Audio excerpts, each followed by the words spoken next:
Okay, assalamualaikum warahmatullahi wabarakatuh. Good morning, everybody. How are you this morning? I hope that everyone is fine.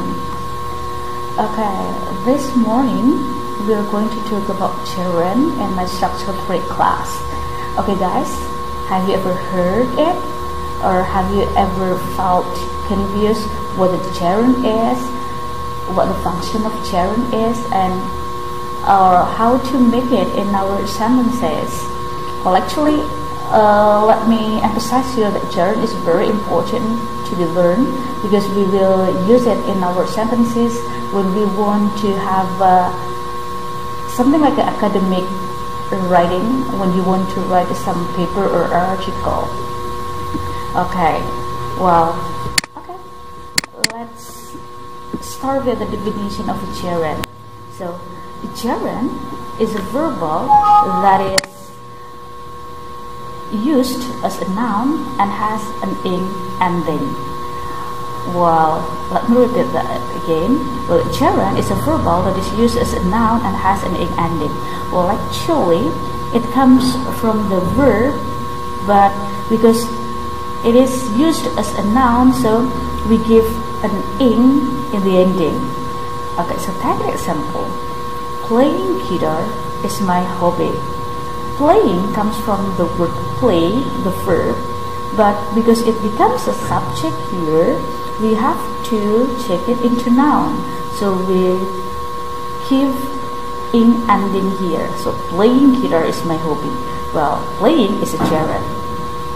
Then your ambition is winning that competition. Winning comes from the word win, and you have ing in the ending.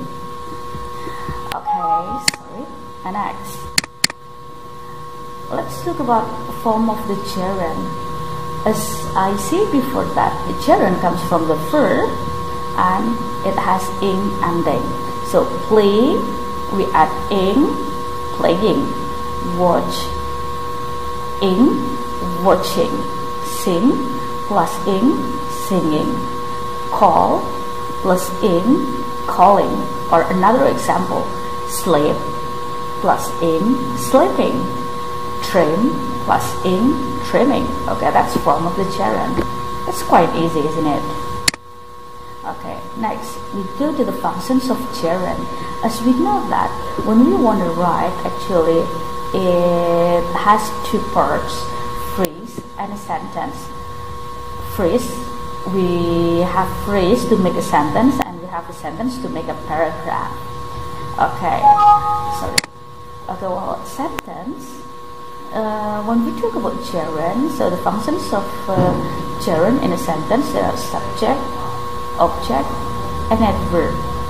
Okay, subject, object, and adverb. There is no verb here because gerund can become a verb, and then it becomes in a phrase. We talk about modifier and had. Okay, modifier and had. Next. Okay, so let's talk about subject first.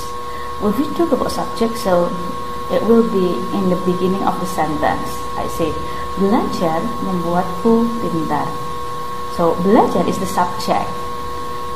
When you are asked by someone what is belajar in English, so you will say study, but you can't apply the word study here. You can't apply the word study here because when you say study makes me smart, study is a verb. You can't use it, so you have to plus ing here. Studying makes me smart. So studying is a gerund. Or memaafkan tidaklah mudah. We say memaafkan is a verb. We say forgive, but when you write forgive is not easy, that's wrong. You have to say forgiving is not easy. And then mengajar adalah tanggung jawabku. Mengajar is a subject. You can say teach is my responsibility. You have to say teaching is my responsibility. Why? Because all of them are subject, and verb can be a subject. We have to change it into a gerund. Okay, next. Sorry, it should be subject of complement. sorry, it should be subject of complement. So subject of complement. Hobinya memasak. Her hobby is cooking. So we can't say her hobby is cook. We have to say cooking here. Why? Because this is the subject of complement. Yang aku suka adalah berjalan-jalan ke beberapa kota. What I like is traveling to other cities. Traveling to other cities. Traveling becomes the gerund and the subject is what I like. Subject of complement ini. Salah satu ambisiku adalah menguasai bahasa Inggris. One of my ambition is mastering English. When you say master here, one of my ambitions is master English. Of course, that's wrong because master is a verb, but we can't use verb here. So that's why we have mastering here. Okay, so what about the object? Well, actually, it is quite complicated when we talk about object, it will be quite complicated. Why? Because you have to remember some certain verb. Yeah, I said here, I wrote here some certain verb. Yeah, because when we talk about certain verb, means that it is quite special. It is quite different. So let's check it out. Okay, first, when we have these verbs, want, need, require, and deserve. When these verbs followed by to infinitive, so it is active meaning. It has an active meaning. But when these are followed by gerund, so it has a passive meaning. So, for example, you need to cut your hair. You need to cut your hair. There is need here and to infinitive to cut. So it has an active meaning. Kamu perlu memotong rambutmu. But it will be quite different when you have this.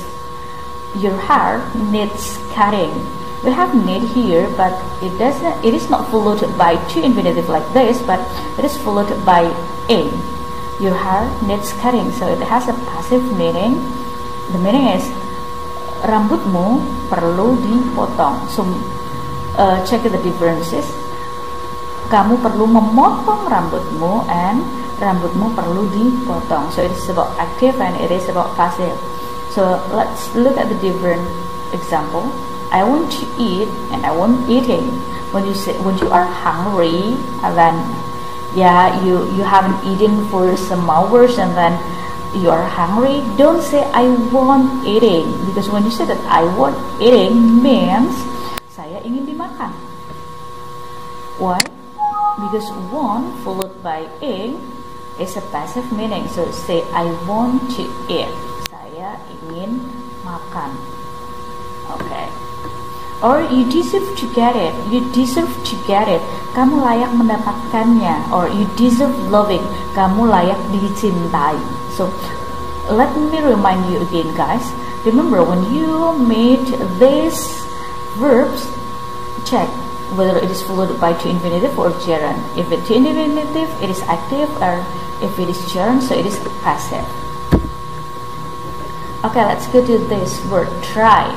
Okay, we know that the meaning of the try is mencoba. When it is followed by to infinitive, means that you try it seriously. But when you say try but followed by gerund, it is unseriously. I will try to do it. I will try doing it. I will try to do it means that you want to try it and then you will do it seriously. But it will be quite different when you say that I will try doing it. When you say I will try doing it means that you will do that, but sorry, I will not do it seriously. Something like okay, let me say 50-50 whether I mean serious or not. Is it easy, isn't it? Okay, let's go to the next. Forget, regret, remember, and remind. If you find these verbs and then it is followed by to infinitive, means that it is something that will be done. Something that will be done means that you have done it. You haven't done it yet. Okay, you haven't done it yet. But it will be different when it is followed by. Sorry. It will be different when it is followed by gerund. If it is followed by gerund, means that it is something that has been done. So remember, check the differences. Check the difference. It is something that will be done, and this is something that has been done. So take example, I forgot to lock the door. I forgot to lock the door. Means that I haven't locked the door. I haven't locked the door. That's why I said, oh, sorry, I forgot to lock the door. Or, I forgot locking the door. I forgot locking the door. Means that I have locked the door.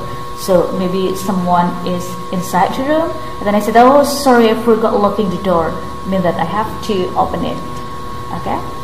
Or let me give you another example. You will regret to take it. You will regret to take it. So it's something like my friend is quite confused whether she wants to take it or leave it. So I will say that you will regret to take it. Means that, okay, you will regret if you buy it. But it will be different when I say that you will regret taking it. You will regret taking it. Means that I have seen or I saw my friends buying something, and then I know that that is not useful in their life. So I will say that you will regret taking it because it is not useful. Okay. Okay? Is it? Oh yeah. Remember, these words followed by the infinitive means that something that will be done, or followed by gerund means that something that has been done. Hasn't done, has done, has been done. Okay? Okay, let's go to the next. Okay, let's talk about stopped.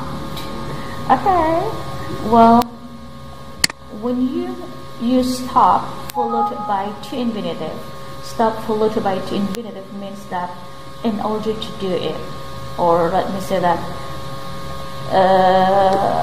it has a function. You stop something to do something else. Okay, but if it is followed by gerund, you don't do it again or not doing it again. So take example, I can stop to teach. When I say that I can stop to teach means that I will teach. But when I say that I can stop teaching means that, okay, I stop, I'll go to sleep.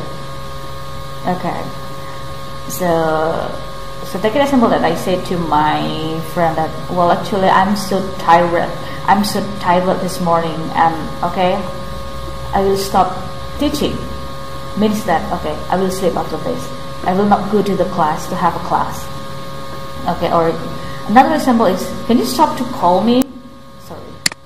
Can you stop to call me means that I hope that person will call me, but he won't. So I will say that, can you stop to call me? Can you stop for your walking maybe to call me? Okay, so he will do this.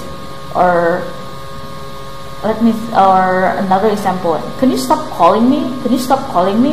When I say that, can you stop to call me, means that I hope that that person will do that, or that person will do that.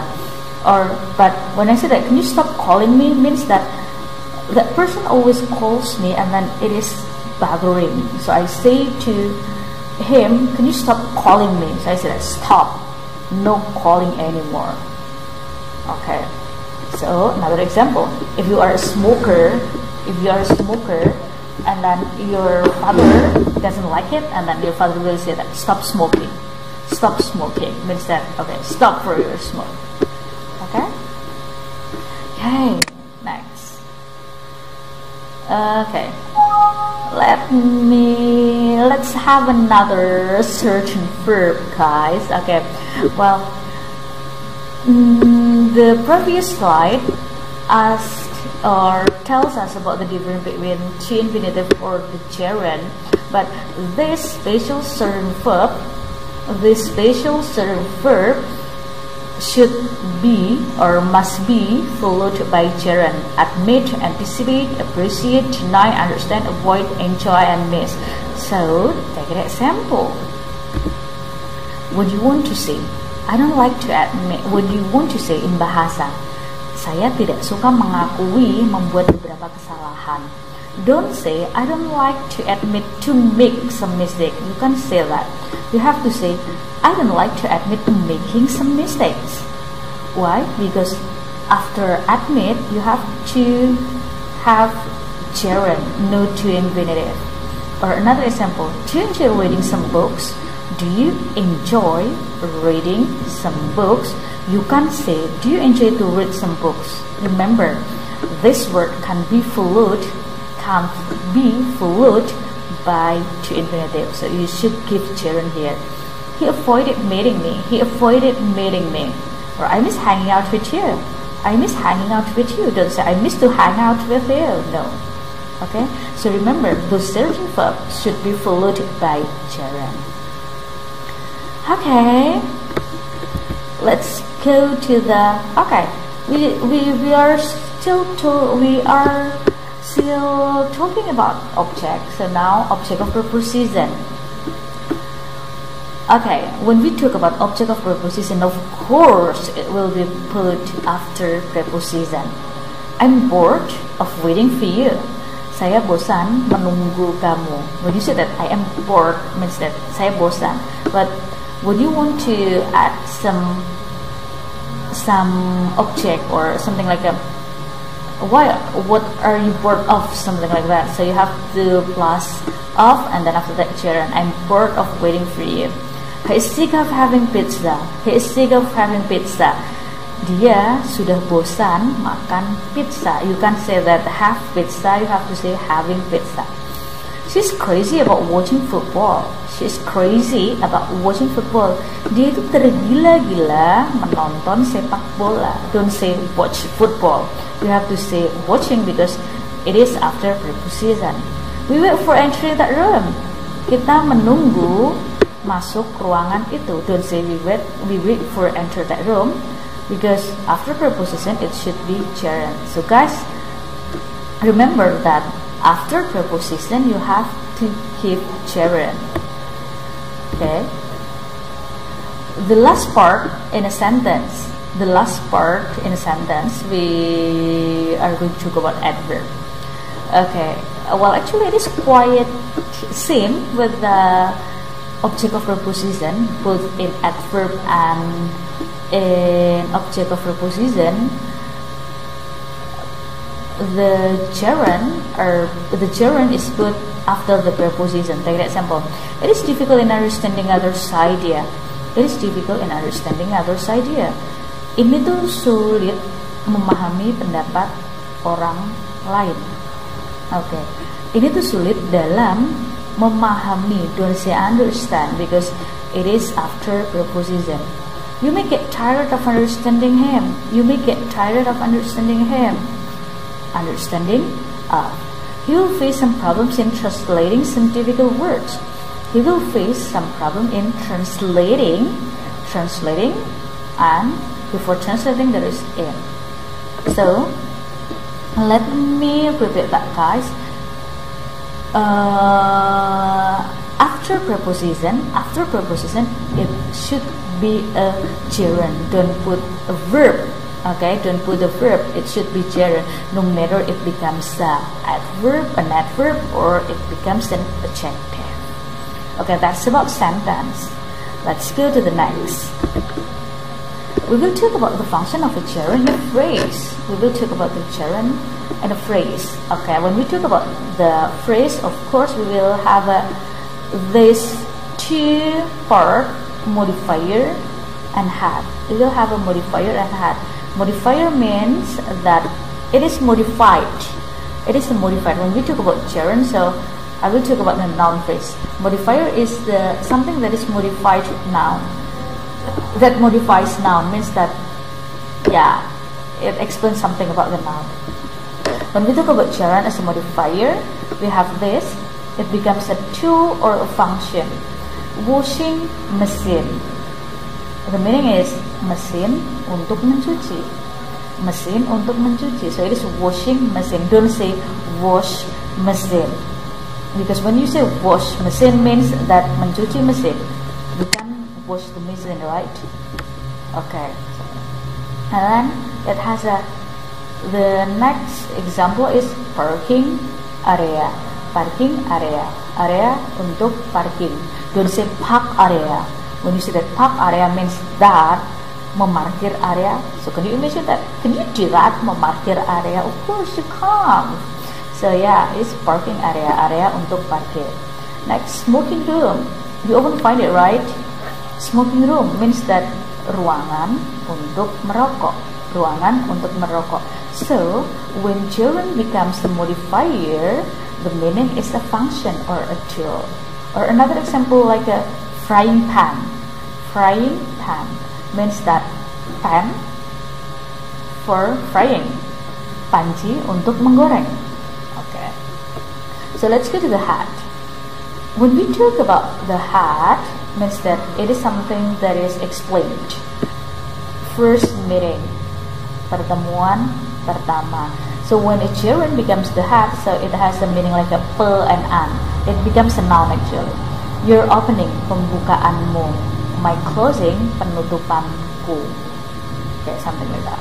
Okay, well, when we talk about gerund, so in a phrase, it has two functions. It becomes a modifier and becomes a hat. When it becomes a modifier, it has a function it has a meaning as a tool or a function.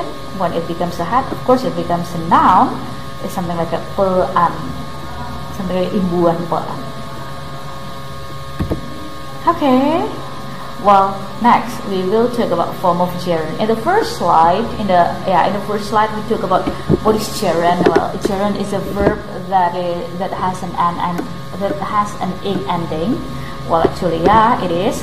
But well, actually, when we talk about gerund, we have active and passive too. We have active gerund or passive gerund. How to make it? Okay, let's talk about it. When gerund is an active sentence, so you have verb plus ing. It is in a present. Oh yeah, when we talk about gerund, it only has two tenses. It has only two tenses, present and perfect. Means that present is something that you always do, but perfect is something that you have ever done. So active and passive. When it is active in the present, active is only verb with the verbal plus ing, and then passive is you have a being, and then you past participle verb form. Past participle verb form, or Indonesian people may call it verb ketiga. Okay, verb ing and being plus past participle verb form. Okay. What about perfect? When we talk about perfect, so the active is having and plus past participle.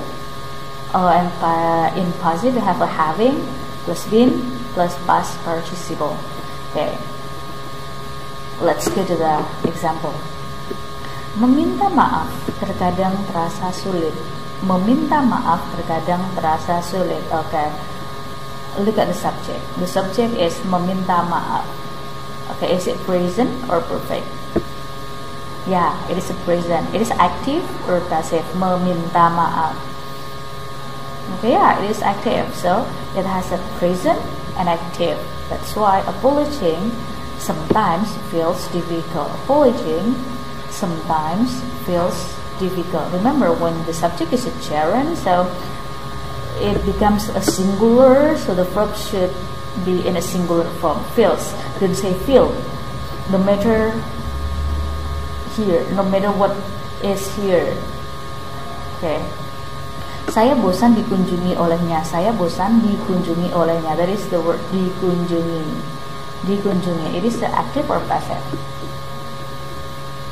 Yeah, it is passive. It is passive. Dikunjungi. It is present or perfect? Yeah, this is present. Saya bosan dikunjungi olehnya. I am bored of, because this is a passive and present, so we have to give being and past participle. I'm bored of being visited by him. I'm bored of being visited by him. Okay, another example. Sudah sholat membuat saya tenang. Tenang. Sudah sholat membuat saya tenang. There is a sudah sholat here. Is it a present or perfect? Okay, this is perfect, active or passive? Okay, it is active, so it is a perfect and active. We will have this having plus past participle. Having prayed makes me calm. Having prayed makes me calm. Okay, prayed comes from the verb pray because it is participle, so we have to give ed ending. Having prayed makes me calm. And then salah satu kebahagiaanku adalah sudah dinikahinya. Salah satu kebahagiaanku adalah sudah dinikahinya. That is the word sudah dinikahi. Present or perfect? Okay, this is the perfect one. And then active or passive? Active or passive? Okay, there is a word D here, so it is passive. Sudah dinikahi, so we will have this perfect passive. One of my happiness is having been married by him. So having plus been plus past participle of married, having been married by him. So one of my happiness is having been married by him. So remember guys, when we talk about gerund and then the sentence is active or passive, remember about the form. When it is present, so you only give the verb ing, and then when it is passive, so you have to have a being and past participle. Remember, being plus past participle, not being plus verb ing, no. Okay. And about the active, but the tenses is perfect, so it will be having plus past participle, having plus participle. And in a passive, so you should say having plus been plus past participle. Okay? Okay, so let's go to the next one. Okay, so we'll have this exercise. We will have this exercise first. I will help you in the last question. I will help you in the last question. Aku lelah selalu dibohongi olehnya. Aku lelah selalu dibohongi olehnya. Okay, find the gerund. Which one is the gerund one? Okay, yep, dibohongi is the gerund. Dibohongi is the gerund. Okay. The next question is present or perfect? Present or perfect? Yeah, it is a present because you didn't find the word sudah here. It means that it is a present. Okay, it is a gerund, present, active or passive? Okay, the word D here is the clue, so it is a passive. Remember, it is the passive, so it is present passive. So the form will be being plus verb three or past participle verb. Okay, aku lelah selalu dibohongi olehnya, so it will be I am tired of always being lied by him. I'm tired of always being lied by him. Okay, being plus past participle of lie, so it becomes lied. I'm tired of always being lied by him, or you can say I am tired of being always lied by him. Okay guys, that's the example. That's the all of the explanation of the gerund, and then I have given you help to answer these questions, and this is your work next to try to translate all of these sentences. There are 1, 2, 3, 4, 5, 6, 7. There are 7 questions, and then what you have to do is translating it and use the right form of gerund. Okay guys, I think that's enough for our class this morning. Thank you for having here. I hope that it will be useful for you, and don't forget to learn it again in your house, and don't forget to do the exercise and submit it to me tomorrow. Okay guys, thank you, and see ya in the next meeting. Assalamualaikum.